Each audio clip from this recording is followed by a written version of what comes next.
சென்னையில் பல்வேறு இடங்களில் தொடர்ந்து மழை பெய்து வரும் நிலையில் மழைநீர் தேங்கக்கூடிய இடங்களில் முன்னெச்சரிக்கை நடவடிக்கையாக தீயணைப்பு வீரர்கள் தயார் நிலையில் இருக்கிறார்கள். இதுகுறித்து மேலும் விவரங்களை பதிவு செய்வதற்காக இணைகிறார் செய்தியாளர் அன்புச்செல்வன்.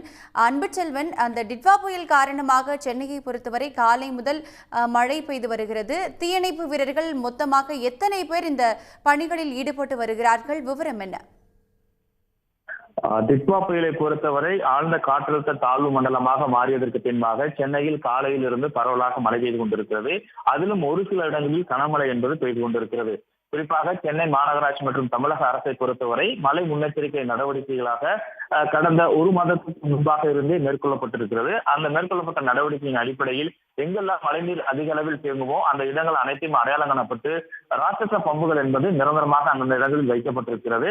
அதே போல தற்காலிகமாக ஒரு சில இடங்களில் மழைநீர் என்பது தேங்கக்கூடியதாக இருந்தால் சென்று அகற்றக்கூடிய வகையில் பல்வேறு மாவட்டங்களில் கொண்டு வந்திருக்கக்கூடிய பம்புகளுக்கான டிராக்டர் மூலமாக கொண்டு சென்று உடனடியாக அந்த மழைநீரை அகற்றக்கூடிய பணிகள் என்பது ஒருபுறம் நடைபெற்றுக் கொண்டிருக்கிறது.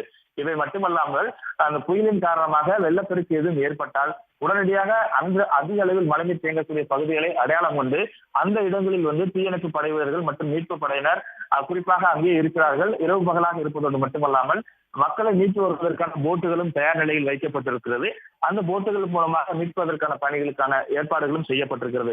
தற்போது வரைக்கும் மழைநீர் தான் அந்தந்த இடங்களில் தேங்கியிருக்கக்கூடிய இடங்களில் அகற்றக்கூடிய பணிகள் ஏற்பட்டிருக்கிறது தவிர போட்டுகளை பயன்படுத்துகிற அளவிற்கான மழைநீர் என்பது இன்னும் தேங்கவில்லை. வெள்ளப்பெருக்கு எதுவும் ஏற்படவில்லை.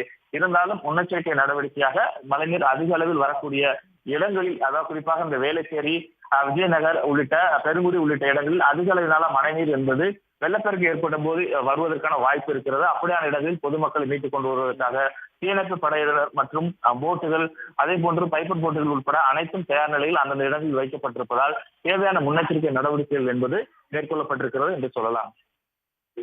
அன்புச்செல்வன், விவரங்களுக்கு நன்றி. உடனுக்குடன் செய்திகளை தெரிந்து கொள்ள சன் நியூஸ் பெல் ஐகானை கிளிக் பண்ணுங்க.